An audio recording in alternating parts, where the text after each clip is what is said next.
आगामी लोकसभा जो चुनाव आ रहे हैं, क्या स्थिति रहेगी सुभाषपा की? किसके साथ सुभाषपा होगी? एनडीए के साथ या इंडिया के साथ?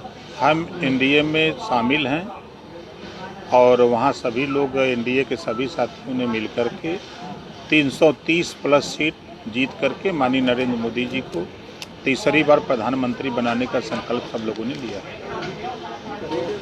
इतनी सीटें जो हैं मांगी हैं आपने लोकसभा चुनाव में, सुभाषपा जो लड़ेगी? सीट का कोई झगड़ा नहीं हमारे, हम सीट के लिए नहीं लड़ते हैं, हम विचारों के लिए लड़ते हैं। जो जनता को ज़रूरत है उस ज़रूरत की पूर्ति के लिए लड़ते हैं। अच्छा, काफ़ी समय से चल रहा है कि आप कैबिनेट में योगी सरकार में मंत्री होंगे, लेकिन अभी तक शपथ नहीं हुई, तो क्या चल रहा है, कब तक जो है वो शपथ लेंगे? मंत्रिमंडल का विस्तार हो गया ज्यों विस्तार होगा मंत्रिमंडल का तो उसमें राजभर शामिल होंगे। इसी विधानसभा का जो उपचुनाव हुआ था उसके बाद से ये चर्चा है कि शायद मंत्रिमंडल में आप आएंगे या नहीं आएंगे, तो क्या कहना चाहेंगे? ऐसा कुछ नहीं है। देखिए, ये तो विपक्ष के लोग चर्चा करते हैं। उस चुनाव में पूरा देश जानता है कि ओम प्रकाश राजभर की भूमिका वहाँ जिस तरह की थी, जो हमारा वोट था, हम अपने वोट के मालिक हैं, हम भारतीय जनता पार्टी के मालिक नहीं हैं।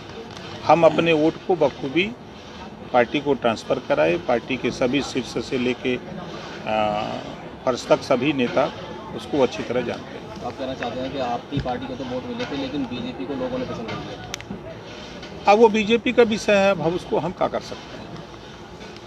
अच्छा, अभी स्वामी प्रसाद मौर्य जी का मुख्यमंत्री जी पर बयान आया था, कुछ कहना चाहेंगे इस बारे में? देखिए, हम उनके बयान से सहमत नहीं हैं। वो संविधान को नहीं मानते और उनका दिमाग डिस्टर्ब हो गया है। बाबा साहब डॉक्टर अम्बेडकर जी ने संविधान में सभी लोगों को अपने अपने धर्म को मानने और मनाने की व्यवस्था दी है। किसी के खिलाफ टिप्पणी करने का अधिकार बाबा साहब ने नहीं दिया। अगर वो इस तरह की भाषा बोल रहे हैं तो वो समाजवादी पार्टी को गर्त में ले जाने की तैयारी में है। अभी कुछ दिन पहले कांग्रेस की पीसी हुई थी, उसमें कांग्रेस नेता ने कहा था कि राहुल गांधी जो है वो प्रधानमंत्री पद के चेहरा होंगे, जो पार्टी उन्हें चेहरा नहीं मानती है वो इंडिया गठबंधन छोड़ दें। इसका कुछ कहना चाहिए? तो उनका विषय है, वो माने न माने, उनका गठबंधन न माने, हमसे क्या मतलब है। हम तो जिस गठबंधन में हम लोग तो मान लिए हैं। अच्छा, आने वाले जब विस्तार होगा मंत्रिमंडल का, अगर मंत्री पद किसी वजह से नहीं दिया जाता ये, तो क्या आप उसके बावजूद भी आप एनडीए में शामिल हैं? बिल्कुल रहेंगे, क्यों नहीं रहेंगे।